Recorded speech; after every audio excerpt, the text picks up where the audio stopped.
Pastor Joel Sims of Word of Life Church joins me to talk about keeping the faith during uncertain times, church hurt, and more. We all know that a lot of people's relationships with God have shifted during the pandemic.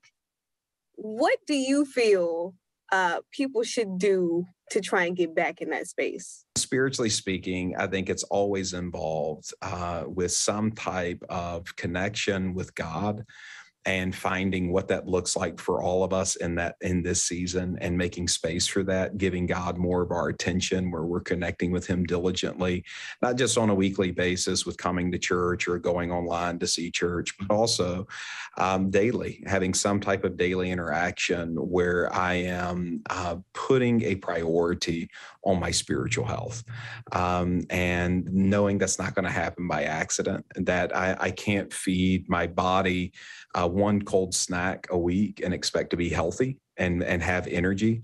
And I think so oftentimes we feed our body 3 times a day or sometimes more and in order to have energy in life.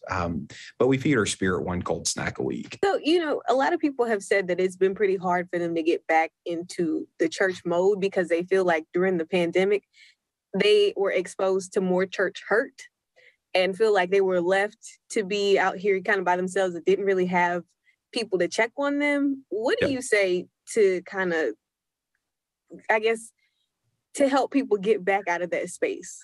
I don't think most churches are set up properly and staffed enough to be able to meet all of those needs. So I think sometimes we have to lower expectations. But at the same time, I think there have been many people who have been hurt by the church based off of there are many churches that didn't say things when they should say things and said things that they shouldn't have said and caused hurt. And there are many people that did not have a system to be able to contact each member. So for us as a church, one of the things we tried to strive on is during COVID is everyone's getting written, at least a handwritten letter, and everyone's getting called.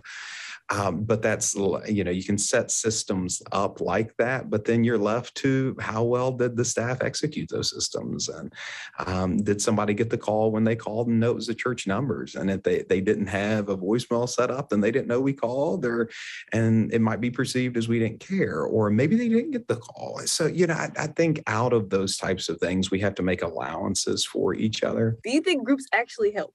We live in a world where we're surrounded by people, but we've never been more alone because so many of our interactions are fake interactions, are so surface with things that we don't have people who really know us. And it's a lot of, how are you? I'm good.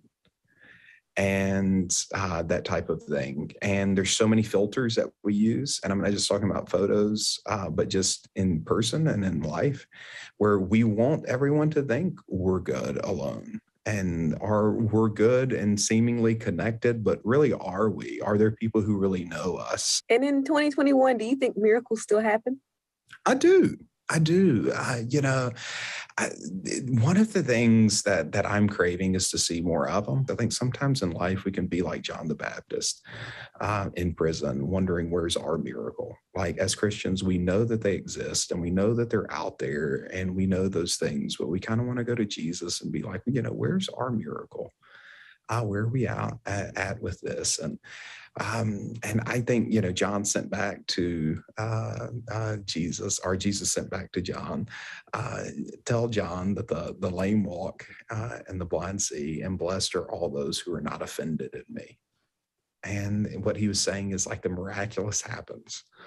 And sometimes when we're seeing the miraculous and we know it does happen and we believe in miracles and we don't see one ourselves, that it's easy to get offended in him and be like, God, where's mine?